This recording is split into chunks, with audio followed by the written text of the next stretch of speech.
کوئی ان کے پاس سلوگن ہی نہیں رہ جائے گا, ان کے پاس کوئی جو ہے مطالبہ ہی باقی نہیں رہے گا ان کا, کچھ کہنے کے لیے باقی نہیں رہے گا ان کا.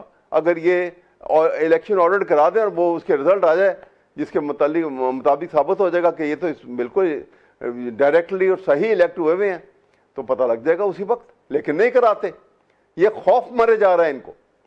ایک عمران خان کا خوف ہے اور ایک اپنی دھاندلیوں کا خوف ہے ان کو. اسی وجہ سے عمران خان کو جو ہے نہ اس کے ساتھ بات چیت کرنے کو تیار ہوتے ہیں, نہ اس کو چھوڑنے کو تیار ہوتے ہیں.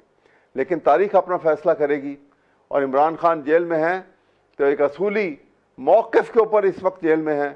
یہ بہت بڑا تاریخ کا ایک جو ہے آج جبر ہے, لیکن کل جب مورخ لکھے گا اس پیریڈ کو تو عمران خان کے کریکٹر کے اس پہلو کو وہ سنہری حروف سے لکھے گا کہ ایک شخص نے کس قسم کی لائف کو چھوڑ کے اور وہ جیل کے کس سختیوں کو جھیلا اس نے, صرف قوم کے لیے, پاکستان کے لیے, جمہوریت کے لیے, رول آف لا کے لیے, پاکستان کے آئین کی صحیح شکل میں بحالی کے لیے, اور پاکستان کی عدلیہ کی اتھارٹی کو قائم رکھنے کے لیے. یہ تو تاریخی کی یہ حقیقتیں ہیں جو سامنے آئیں گی. آج زور اور جبر سے اگر دبا لیں گے تو اس سے کیا ہوگا؟ 1 سال دب جائے گا, 2 سال دب جائے گا, بلکہ اسی طرف تو قوموں کی زندگی میں تو 2-4 سال. وہی جو آپ کہہ رہے ہیں کہ 1 سال 2 سال, یعنی آپ کہہ رہے ہیں کہ ان حالات کے خلاف کوئی مزاحمت ہوگی تو ابھی عمران خان صاحب نے بھی اعلان کر دیا ہے تحریک شروع کرنے کا. محمود خان اچکزئی جو اپوزیشن اتحاد کے سربراہ ہیں, انہوں نے کہا ہے کہ عید کے بعد ملک گیر عوامی تحریک شروع ہونے جا رہی ہے. شبلی فراز فرما رہے ہیں کہ احتجاجی سیاست دوبارہ شروع کرنے کے لیے جو پارٹی کا لائحہ عمل ہے وہ تیار ہو چکا ہے. تو کیا واقعی اس دفعہ ایک بھرپور تحریک چلے گی؟ ضرور چلے گی. آپ دیکھیے, اس کی وجہ یہ ہے کہ آپ عمران خان جس دن اس کی حکومت گئی تھی تو آن ریکارڈ ہے بلو پاورٹی لائن جو زندگی لوگ گزار رہے ہیں ان کی پرسنٹیج 45% تھی. آج وہ پرسنٹیج جو ہے وہ 55% سے تجاوز کر گئی ہے. یہ کہاں سے کہنے کہ معیشت بڑی سنبھل گئی ہے اور بہت فراوانی ہو گئی ہے پیسے کی اور ریل پیل ہے پاکستان کے اندر. ان لوگوں کا کبھی حال تو پوچھئے, کبھی کسی نے ذکر نہیں کیا, کسی بجٹ کے سیشن کے اندر ان کا ذکر نہیں آیا, کسی پروجیکٹ میں ان کا ذکر نہیں آیا. وہ کیڑے مکوڑوں کی طرح زندگی گزار رہے ہیں اور کیڑے مکوڑوں کی طرح مر رہے ہیں. تو یہ بتائیے, یہ صرف اس لیے کہ یہ اپنی جیبیں کر کے اور اچھے اچھے کپڑے پہن کے اور کبھی جا کے وہ کبھی میری بات سنیے, آپ کو چھوٹے چھوٹے جو لیٹر میں سٹریس ایسے ہوتا ہے نا جی, مجھے بتائیے, یہ آذربائیجان گئے ایک ابھی پیچھے وزٹ کیا انہوں نے. اب آذربائیجان جب وزٹ پہ جاتے ہیں تو شہباز شریف پرائم منسٹر ہیں, نواز شریف ان کے بھائی ہیں, ایکس پرائم منسٹر ہیں, اور deputy prime minister Ishaq Dar ہیں, اور اس کے ساتھ پنجاب کی چیف منسٹر ہیں. بتائیے, پرائم منسٹر کے ہوتے ہوئے ان میں سے کسی ایک کا کوئی جانا مناسب تھا؟ کیا یہ نیشنل ایکسچیکر کے اوپر آپ نے بھاری ایک وزن نہیں ڈالا, بوجھ نہیں ڈالا؟ کیا یہ الاؤ کرتا ہے آپ کو پاکستان کا یہ؟ بلکہ مریم صاحبہ کی بیٹی بھی ساتھ تھیں جس دورے کی آپ بات کر رہے ہیں. ہاں جی, بیٹی. تو اب آپ اندازہ لگائیے کہ یہ خیر خواہ ہیں اس ملک کے. کیا یہ بھوکے عوام, جو غریب عوام جو ہیں, وہ اس بات کو نوٹ نہیں کرتے ہیں؟ کیا بات ہے کہ صرف آپ نے اگر سختیاں ان کے اوپر کی ہوئی ہیں, ایک بندوق کا, تلوار کا خوف ان کے اوپر رکھا ہوا ہے, اور وہ دبا کے اس کے خوف سے وہ اگر خاموش ہیں, اس کا مطلب تو یہ تو نہیں ہے کہ وہ دل سے خاموش ہیں. ایک نفرت ہے, ایک پریشر ہے خوف کا. وہ خوف کا پریشر جو ہے وہ نفرت میں بدل چکا ہوا ہے. جس دن یہ معاملات ہوا, یہ پاکستانی قوم بڑی عجیب قوم ہے. اگر آپ کہیں تو میں ایک شعر میں اس کا جواب دے سکتا ہوں. جی جی, فیض احمد فیض کا. فیض احمد فیض نے کہا کہ تھے خاک راہ بھی یہ لوگ, قہر طوفاں بھی. تھے خاک راہ بھی یہ لوگ, قہر طوفاں بھی. سہا تو کیا نہ سہا اور کیا تو کیا نہ کیا. واہ. اس لیے اس وقت سے ڈرے. آپ کو یاد ہوگا اگر ہسٹری میں چلے جائیے پیچھے, کہ جب ایوب خان بھی فیلڈ مارشل بن گئے تھے, سیلف سٹائل, اور ایوب خان کا جانے کا وہ جب ایجیٹیشن سارے پاکستان کے اندر ہوئے تھے, وہ ایجیٹیشن بھی آپ کے سامنے ہوں گے, پورے ایسٹ پاکستان بھی شامل تھا اس وقت. جی 1968 میں بڑے بڑے ایجیٹیشن تھے, موومنٹ ایوب خان کے خلاف اسٹوڈنٹ موومنٹ شروع ہوئی تھی. 1968 چونکہ آپ نے آپ کو یاد ہے کہ 6-7 مہینے وہ ایجیٹیشن اکتوبر میں شروع ہوئے تھے, اور مارچ 69 کے اندر یحییٰ خان نے مارشل لاء لگایا تھا.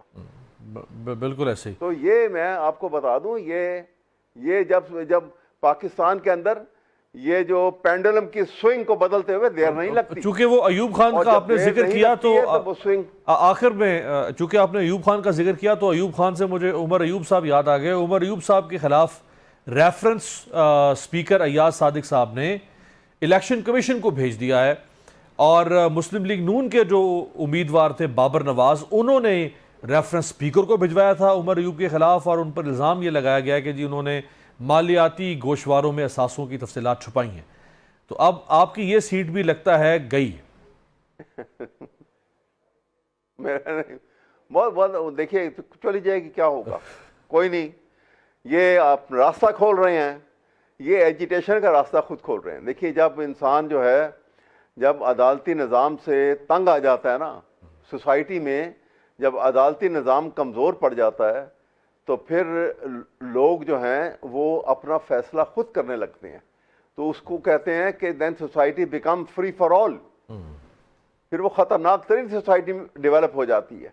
یہ اس طرف خود بخود جا رہے ہیں, اور یہ اس پروسیس کو تیز کر رہے ہیں, اور یہ خطرناک چیز ہوگی. یہ ملک کے لیے انتہائی خطرناک ہے. دیکھیے پاکستان کی آرم فورسز کو اس میں ملوث نہ یہ کرنے کی کوشش کرتے ہیں. انہوں نے آگے بھی بدنام کیا ایک سوچی سمجھی اسکیم کے تحت. یہ وہی مریم نواز تھی جو گجرانوالے میں جب انہوں نے تقریر کی تھی تو کیا کیا غلیظ زبان انہوں نے پاکستان کے جنرلوں کے متعلق استعمال کی تھی. آن ریکارڈ ہے, کو میں اکیلا اپنے منہ سے بات نہیں کر رہا ہوں, یہ سارے ٹی وی چینل کے پاس ریکارڈ موجود ہے اس کا. لیکن اس کے بعد جب یہ نواز اور شہباز کا جب لنڈن پلان بنا تو اس میں یہ سارا ایک کانسپریسی کے تحت یہ آ گئے لوگ, اور 9 مئی کا واقعہ ایک ڈرامہ رچایا گیا.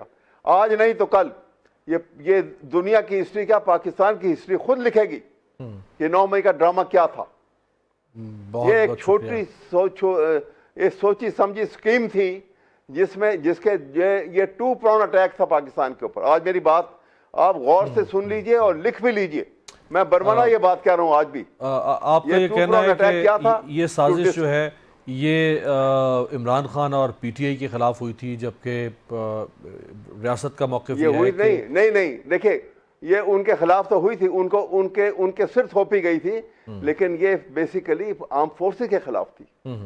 کبھی یہی میں یہ آپ کو میں آج بتا رہا ہوں, آج لکھ لیجئے گا. وہ کیا ہے, 2 pronged attack to destroy economy of Pakistan, بالکل صحیح, ٹو ڈسگریس لیکن people of Pakistan in the eye of people.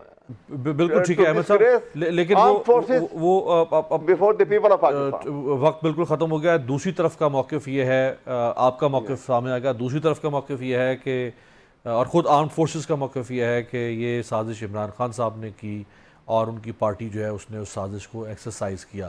بہت بہت شکریہ, بہت بہت شکریہ جناب احمد اویس صاحب. ایک سینٹ میں جواب دے دوں اگر آپ. جی ایک سینٹ میں صرف ایک سینٹنس میں, اگر یہ بات سچ ہے تو 2 سال سے وہ بندے گرفتار کیے ہوئے, ان کا ٹرائل کیوں نہیں ہوا, بتا دیجیے. بالکل, یہ بہت سارے قانونی سوالات ہیں, بالکل جو بہت سارے قانونی سوالات ہیں جو اس ٹرائل کے اوپر اور اس مقدمے میں اٹھ رہے ہیں. بہت بہت شکریہ احمد اویس صاحب ہمارے ساتھ تھے. پروگرام میں بریک کے بعد حاضر ہوں گے تو سینیٹر شہادت اوان پیپلز پارٹی کے رہنما ہمارے ساتھ ہوں گے. پیپلز پارٹی بھی یہ الیکشن ہاری ہے ضمنی, اور پیپلز پارٹی سب سے سنگین الزامات تو انہوں نے بھی لگائے ہیں. وہ کیا سمجھتے ہیں دیکھیں.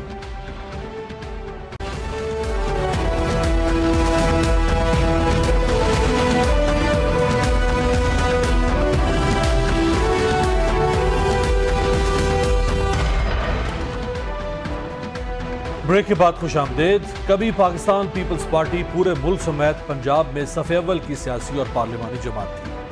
تاہم اب حالات یہ ہیں کہ گزشتہ روز سیال کوٹ میں PP-52 کے ضمنی الیکشن میں پیپلز پارٹی کے امیدوار نے تقریباً 7,000 ووٹ حاصل کیے. گو کہ اس الیکشن میں پیپلز پارٹی اپنی ہی اتحادی نون لیگ پر دھاندلی اور غنڈہ گردی کا سنگین الزام لگا رہی ہے. لیکن پیپلز پارٹی پنجاب کی بارہا شکایات پر پارٹی قیادت کئی بار یہ کہہ چکی ہے کہ نون لیگ کے ساتھ چلنا مجبوری ہے۔ گزشتہ روز بھی صدر آصف علی زرداری سے پنجاب اسمبلی میں پیپلز پارٹی کے اراکین اسمبلی نے ملاقات کی اور نون لیگ کی پنجاب حکومت کا رویہ بہتر نہ ہونے کی شکایت کی، جس پر زرداری صاحب نے کہا کہ نون لیگ میں اتنی عقل نہیں، برا وقت ہو تو پاؤں پڑتے ہیں، جب پوزیشن ملے تو گلے پڑتے ہیں۔ زرداری صاحب نے کہا کہ اگر میں 2-3 دن لاہور میں بیٹھوں تو کئی لوگوں کو پریشانی شروع ہو جاتی ہے، فی الحال بہت سی مجبوریاں ہیں۔ یہ واضح ہے کہ حکومت سازی سے لے کر متنازع 26ویں آئینی ترمیم تک ہر اہم مرحلے پر پیپلز پارٹی نے اتحادی کی طرح نون لیگ کا بھرپور ساتھ دیا۔ چنانچہ یہاں سوال یہ ہے کہ نون لیگ کی بے رخی اور وعدہ خلافی کے شکوے کے باوجود پیپلز پارٹی کا ساتھ نبھانے کے لیے آخر مجبوری کیا ہے؟ دوسری جانب بعض تجزیہ کاروں کی رائے میں اپوزیشن کی سب سے بڑی جماعت تحریک انصاف ہے، جس طرح پنجاب کے ایک ضمنی الیکشن میں متحرک ہو کر بھرپور حصہ لیا اور دھاندلی پر آواز اٹھائی ہے۔ یہ اپوزیشن کی اس احتجاجی تحریک کا نقطہ آغاز نظر آ رہا ہے جس کی کال عمران خان دے چکے ہیں۔ اگر تحریک انصاف یعنی اپوزیشن سڑکوں پر آ گئی تو اتحادیوں یعنی پیپلز پارٹی اور نون لیگ دونوں کے لیے صورتحال مشکل ہو سکتی ہے۔ ہمارے ساتھ موجود ہیں پاکستان پیپلز پارٹی کے آنریبل مرکزی سینئر رہنما ماہر آئین و قانون جناب سینیٹر شہادت حسین آوان صاحب، بہت بہت شکریہ سینیٹر صاحب آپ کے وقت کا۔ کیسا پھر کل نون لیگ نے آپ کو مزہ آ گیا؟ سر دیکھیں، سب سے پہلی بات تو یہ ہے کہ اگر بائی الیکشن میں اگر آپ دیکھیں تو ہمارے ملک کی ہسٹری یہ رہی ہے کہ ہمیشہ جو رولنگ پارٹی ہوتی ہے الیکشن وہی جیتی ہے، کیونکہ وسائل اسی کے پاس ہوتے ہیں، لوگوں کو توقعات اسی سے ہوتی ہیں۔ تو میرا خیال میں یہ ہے کہ مزہ تو پی ٹی آئی کو آنا چاہیے، جو کہ پچھلے الیکشن میں بھی جو خاتون جو ہیں جو جیتی ہیں ان کے ہسبینڈ پہلے وہاں سے تھے، پی ٹی آئی کا پہلے دن سے یہ رونا دھونا تھا۔ ہمیں تو پہلے سے معلوم تھا کہ وہاں پہ پوزیشن کیا ہے کیا نہیں، لیکن ڈیفینیٹلی کہ ہمارا کوئی کسی پارٹی کے ساتھ الیکشن کا چونکہ الحاق نہیں ہے، اس وجہ سے الیکشن لڑنا ہماری مجبوری تھا۔ لیکن جس طریقے سے نون نے وہاں پہ الیکشن لڑا ہے، وہ آپ نے کل ہمارے جنرل سیکرٹری پنجاب کی بھی بات سنی ہوگی، راجہ پرویز اشرف صاحب کی بھی بات، آپ کے مرکزی جنرل سیکرٹری جناب راجہ پرویز اشرف صاحب کی بھی بات سنی ہوگی، چند صاحب کی بھی، آپ چند صاحب آج کا سیکرٹری اطلاعات ہیں جی، راجہ پرویز اشرف صاحب جو ہیں انہوں نے بھی بات کی۔ تو بات یہ ہے کہ یہ تو آپ نے خود سے ابھی کہہ دیا ہے کہ ہمارے پریزیڈنٹ صاحب نے بھی کہا ہے کہ ان کے ساتھ ہمارا چلنا جو ہے وہ ہماری مجبوری ہے، الیکشن لڑنا بھی ہماری مجبوری تھی، گو کہ ہم یہ جانتے ہیں کہ پنجاب میں گورنمنٹ کس کی ہے، وہ پی ایم ایل این کی ہے، گورنمنٹ ان کی ہے۔ تو عوام صاحب ایک اور آسان کام کر لینا، آپ پنجاب رجسٹری کروا دیں نون لیگ کے خلاف، اتنی آپ کی مجبوریاں ہیں، ہر کام میں مجبوریاں ہیں آپ کی، تو رجسٹری کروا دیں نون لیگ کے خلاف۔ جی اس وقت جو ہمارا پاکستان جن حالات سے گزر رہا ہے، ہم کوئی اس قسم کی صورتحال ہم پیدا نہیں کر سکتے۔ پہلے معاشی طور پہ اگر آپ دیکھیں ملک کی پوزیشن کیا، ہمارے بارڈرز کی جو ہے سچویشن، وہ خطے کا بھی دیکھ لیں کہ کیا ہے، تو ہمیں پاکستان عزیز ہے، ہم حب الوطن آدمی ہیں، ہم نے تو شہادتیں دے کر بھی ہم نے اس ملک کو بچایا ہے، اور ہم نے اف سے تف نہیں کی، پاکستان کھپے کہا ہے۔ تو بات یہ ہے کہ یہ کہہ دینا کہ ہم یہ کریں، تو میرے خیال میں آپ کم از کم انصاف کریں، ہمیں یہ نہ میں تو کہہ رہا ہوں کہ اس وقت جو حالات چل رہے ہیں، الیکشن کا پھر آنے ہیں، الیکشن آنے ہیں، آپ نے خود اپنے 18 میں بھی تو آئے نا، ابھی آپ کے چیئرمین کے ساتھ کیا ہوا بلاول صاحب کے ساتھ لاہور میں؟ دیکھیں گزارش ہے، ابھی آپ نے یہ کہا ہے کہ میرے پریزیڈنٹ اپنا آصف علی زرداری صاحب نے یہ کہا ہے کہ اگر میں 3 دن لاہور میں بیٹھ جاؤں تو لوگوں کو جو ہے جو پریشانی شروع ہو جاتی ہے۔ الیکشن آئیں گے، آپ حالات دیکھ لیں گے، اور زرداری صاحب نے یہ بھی کہا کہ انشاءاللہ تعالی میری زندگی میں بلاول بھٹو زرداری صاحب جو پرائم منسٹر آف پاکستان ہوں گے۔ آپ نے تھوڑی سی بات کی، اگلی بات نہیں کی، اور آج تک جو کچھ بھی زرداری صاحب نے کہا، وہ زرداری صاحب کی کہی ہوئی بات کسی حوالے سے بھی وہ ہمیشہ سچ ثابت ہوئی ہے۔ تو آپ توقع رکھیں کہ انشاءاللہ تعالی نوجوان جو ہے جس کے اوپر پوری ملک اور قوم کی نظریں تھیں، آپ نے تو بات یہ مریم نواز صاحبہ کو پھر جو ہے آپ بار جو ہے پاکستان کا بیانیہ بنانے کے لیے بلاول صاحب کی جگہ ان کو آپ بھیج دیتے تو ٹھیک ہے، ہر ایک کی اہمیت افادیت اپنی جگہ ہے، لیکن میں یہ سمجھتا ہوں کہ موجودہ جو پرائم منسٹر صاحب ہیں وہ انہوں نے کم از کم اس بات کا اعتماد کیا ہے اور ظاہر کیا ہے بلاول بھٹو صاحب پہ اعتماد کر کے کہ جائیں اس آڑے وقت میں پاکستان کا جو ہے آپ جا کے بریف جو ہے وہ ہولڈ کریں اور دنیا میں جا کے یہ بتائیں کہ پاکستان نے کیا کیا، پاکستان جو ہے کس صورت سے نکل کے اپنے نیبرر کے ساتھ کس طریقے سے نبوت آزما ہوئے ہیں۔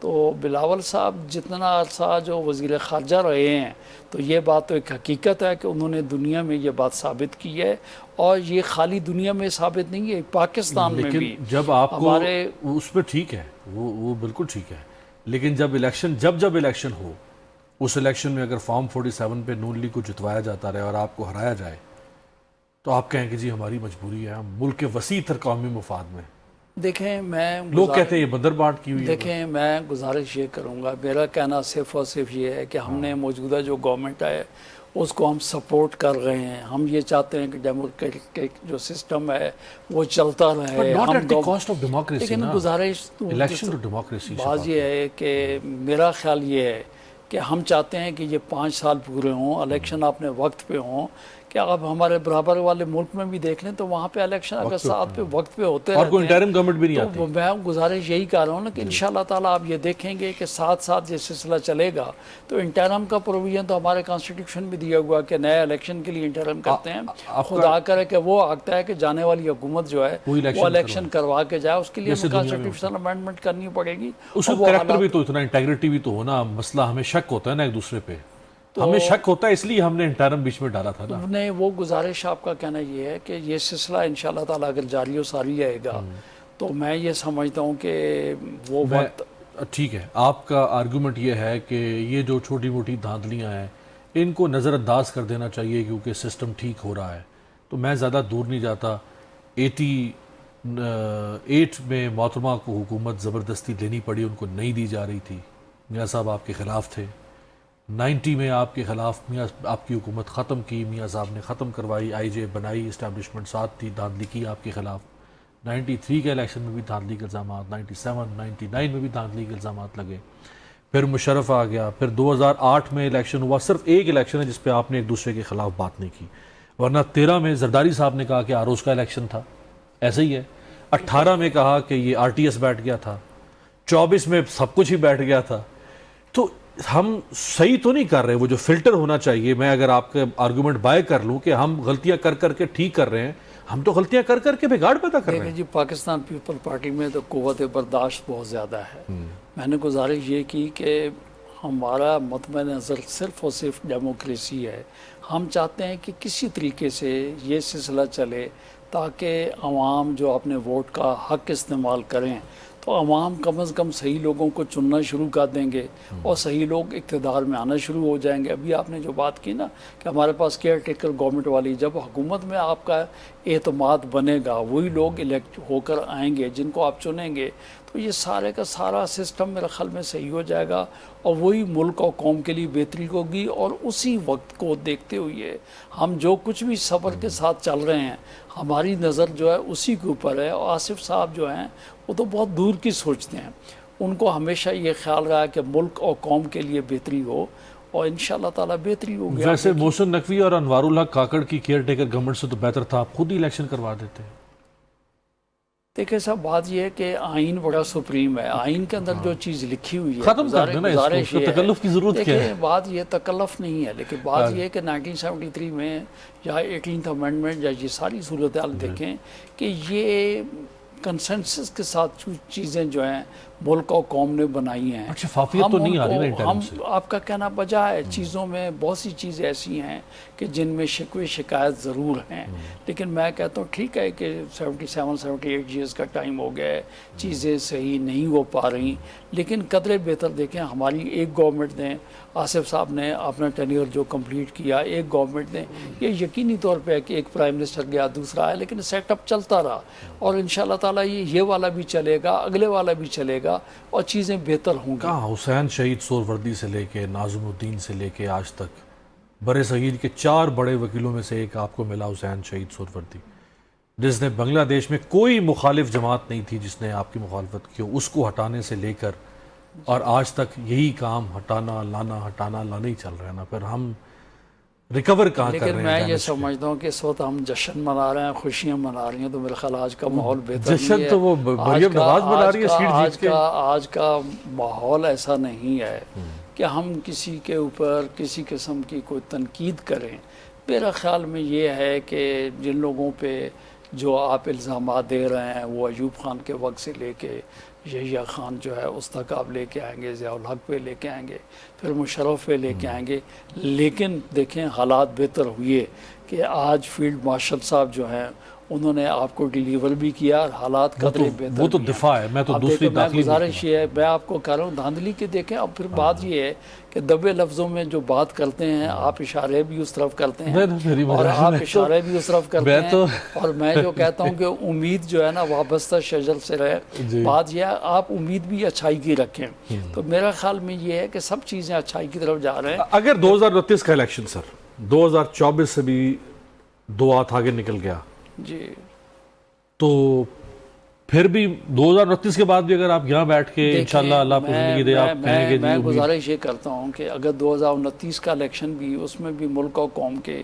شکوے شکایات رہتے ہیں تو میں سمجھتا ہوں ہمارے ملک کے لیے وہ بہتر نہیں ہوگا۔ میں یہ توقع کرتا ہوں اچھی بات کہ اچھے ادارے جو ہیں اپنے انڈیپینڈنٹ کام کریں گے، ہر ادارہ جو ہے ہر ادارہ اپنا جو کام ہے اس کو کرے گا۔ فی الحال آپ نے دفاع کی بات کی، میں کہتا ہوں جنہوں نے دل جمعی کے ساتھ ملک کا دفاع کیا، آپ دیکھیں اس ملک اور قوم نے کتنا ریٹرن دیا اور کس طریقے پیٹھ کے پیچھے کھڑے ہوئے۔ تو یہ ایک میسج ہے باقی اداروں کے لیے، بھلے وہ عدلیہ ہے، بھلے الیکشن کمیشن ہے، پولیٹیکل پارٹیز ہیں، کہ ہر آدمی بہتر ہے جس کے لیے وہ لگا ہوا ہے وہ کام بہتر طریقے سے اگر کام کیا جائے گا تو یہ ملک اور قوم جو ہے یہ آپ کو جو ہے مطلب آپ کی ستائش بھی کرتی ہے، آپ کے ساتھ بھی کھڑی ہوتی ہے اور وہ ملک اور قوم کے لیے بہتری بھی ہوتی ہے۔ تو اب لوگوں کو اس طرف رخ کرنا پڑے گا اور حالات ایسے ہوں گے، اور 2029 تو بہت دور ہے، اس سے پہلے آپ کو بہت سی تبدیلیاں نظر آئیں گی۔ اب آپ یہ دیکھیں کہ جوڈیشری کہاں پہ جا کے کھڑی ہو گئی ہے، جوڈیشری کے ذہن میں یہی ہے، وہ میں گزارش یہی کر رہا ہوں، جوڈیشری جو ہے ہر بندہ انفرادی طور پہ جب میں سوچوں گا کہ میں نے امیر عباس صاحب میں نے کیا کرنا ہے، جب میں خود سے صحیح ہو جاؤں گا، معاشرہ تو ایک ایک آدمی سے گنا جاتا ہے، ہر ادارہ جب سوچے گا کہ اگر میں آج کچھ نہیں کروں گا تو میں اپنے آپ کو بھی ختم کر دوں گا، اپنے ادارے کو بھی ختم کر دوں گا، اپنے ملک کو بھی نقصان دے دوں گا، تو انشاءاللہ تعالی ساری چیزیں ٹھیک ہو جائیں گی۔ آخر میں شارٹلی فرمائے گا کہ محمود خان اچکزئی جو تحریک تحفظ آئین پاکستان اپوزیشن اتحاد کے سربراہ ہیں، انہوں نے یہ اناؤنسمنٹ کر دیا کہ ہم عید کے بعد ایک ملک گیر تحریک چلا رہے ہیں اور ان کاموں کے لیے چلا رہے ہیں جو آپ نے کہے کہ ڈیموکریسی، کانسٹیٹیوشن اور پاپولر سوورینٹی کی بات ہوئی۔ دیکھیں جی وہ میں سمجھتا ہوں بڑے سیزنڈ اور بڑے اصول پرست رہنما ہیں اور ان کی نیت جو ہے اس کی ہر ایک جو ہے پذیرائی بھی کرتے ہیں، بالکل صحیح بات کرتے ہیں۔ انہوں نے ماضی میں بھی کچھ کوششیں کی ہیں، لیکن جن لوگوں پہ وہ تکیہ کرتے ہیں ان کی منزل کچھ اور ہے، اور ان لوگوں نے اپنی کاوشیں کر کے دیکھ لی ہیں اور عوام جو ہے عوام نے ان لوگوں کو بھی دیکھ لیا ہے۔ تو میرا خیال میں یہ ہے کہ اگر اچکزئی صاحب باقی لوگوں کے ساتھ مل کر کوئی بہتری کی طرف جائیں گے تو وہ ملک و قوم کے لیے بہتر ہوگا اور ان کی جو زندگی میں ان کا کریڈٹ ہے وہ بھی قائم دائم رہے گا۔ تو وہ تو کہہ رہے ہیں کہ میں اپنی جگہ سے نہیں ہلا، یہ جو میرے 2 ساتھی تھے آصف زرداری اور نواز شریف، یہ مجھے دغا دے کے سائیڈ پہ ہو گئے، میں تو اپنی جگہ پہ کھڑا ہوں اسی اصول پہ۔ اب بتائیں وہ کیا کریں، وہ آپ چھوڑ گئے تو انہیں نیا ساتھی بنا لیے۔ نہیں دیکھیں میرا کہنا یہ ہے کہ وہ بالکل ہر ایک بندے کی اپنی اپنی سوچ ہے۔ یہ الیکشن کی پولیٹکس تھی، میں نے پہلے بھی کہا کہ یہ کوئی الیکشن میں کہیں پہ کوئی الحاق نہیں بننے کا تھا، اور یہی میں آپ کو کہہ رہا ہوں کہ سیالکوٹ میں بھی ہم نے الیکشن کیوں لڑا، ہم الیکشن نہ لڑتے تو یہ نظر آتا کہ ہم نون کو سپورٹ کر رہے ہیں، ہم نے ووٹ جا کے پی ٹی آئی کو جا کے ہم نے ووٹ نہیں دینا تھا۔ تو جس طریقے سے اچکزئی صاحب جو الیکشن کے دنوں کی بات کرتے ہیں انہوں نے اپنی پارٹی کا الیکشن لڑا، ہم نے اپنا الیکشن لڑا، ہم نے کوئی جا کے نون نے ہمیں سپورٹ نہیں کیا، ہم نے نون کو سپورٹ نہیں کیا۔ تو باقی جو ہے وہ بھی کانسٹیٹیوشن کی بات کرتے ہیں، ہم بھی کانسٹیٹیوشن کی بات کرتے ہیں، لیکن ایک بات ضرور ہے کہ آپ کو اچھے کے ساتھ کھڑا ہونا چاہیے۔ جو آدمی جو ہے 9 مئی کو